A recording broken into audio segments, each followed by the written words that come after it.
is dead. Hello everybody, welcome back to SheffPlays Zombie Critique, and in today's video we're going to be talking about Voyage of Despair, which is a map I'm very impartial to, but we'll talk about the pros, the cons, give it a rating, a recommendation, and then end the video.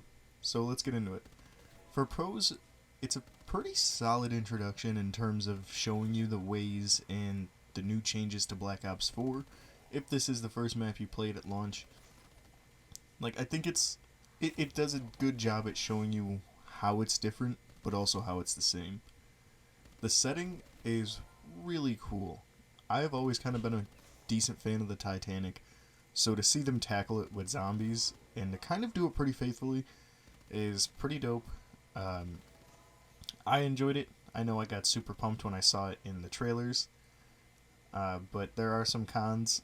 One that's kind of throughout the Chaos story, as we'll talk about in the cons, and one about, you know, the map itself. But it felt simple enough.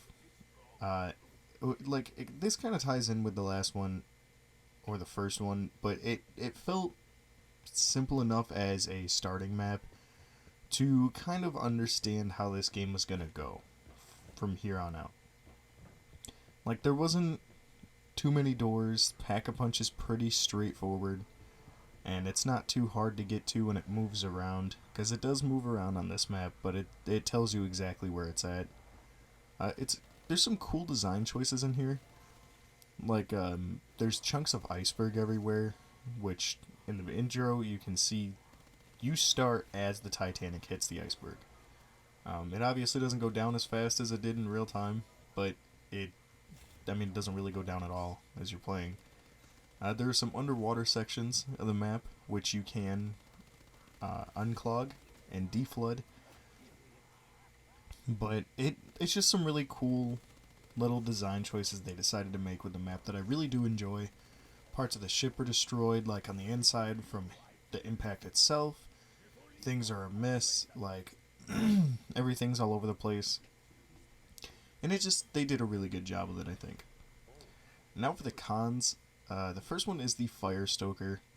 He shows up not too early on, like you should be able to Pack-a-Punch and have your perks by then, but that also depends on which perks you've chosen, so how much you're paying. But I don't know, he feels very OP. Like, he feels, until you have a fairly strong Pack-a-Punch weapon, he has a decent amount of health. And he shows up a lot, especially in the later rounds. It's like 1 to 2 a round. And it kind of feels unnecessary because he has, like I said, a decent amount of health to him. And another one is the map feels weirdly small. And I don't really know how to word it. This kind of ties in with my next 2 points.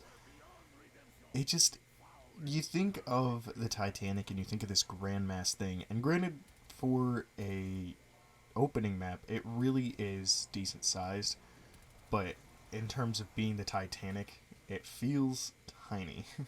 Like, it doesn't feel like this grand scale thing. Like, I remember them saying in trailers and stuff you'd be able to explore the entire ship, but it doesn't really feel like that. It kind of feels like it's missing something. And that's due to something I talked about in the pros a little bit, is the icebergs, because they'll block off whole sections of the ship, and it feels small in comparison to what it could have been. It doesn't make it a terrible map. Like, it's still, like I said, decent sized, and it's pretty straightforward, but it feels smaller than it should have been. I would have liked to see it a little bigger, but, you know, we got like 3 or 4 maps on launch, so you can't really complain too much.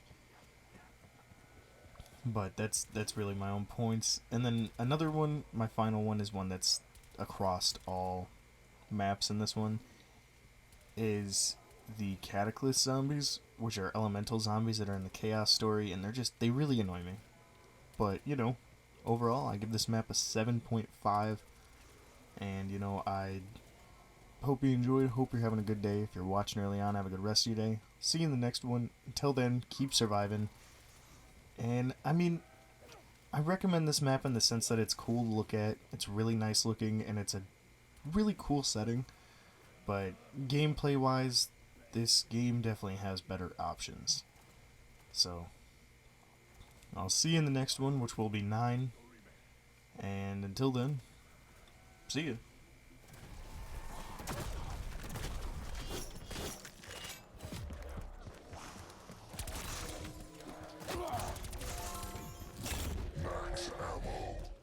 If only La Légion were as generous with their supplies, huh?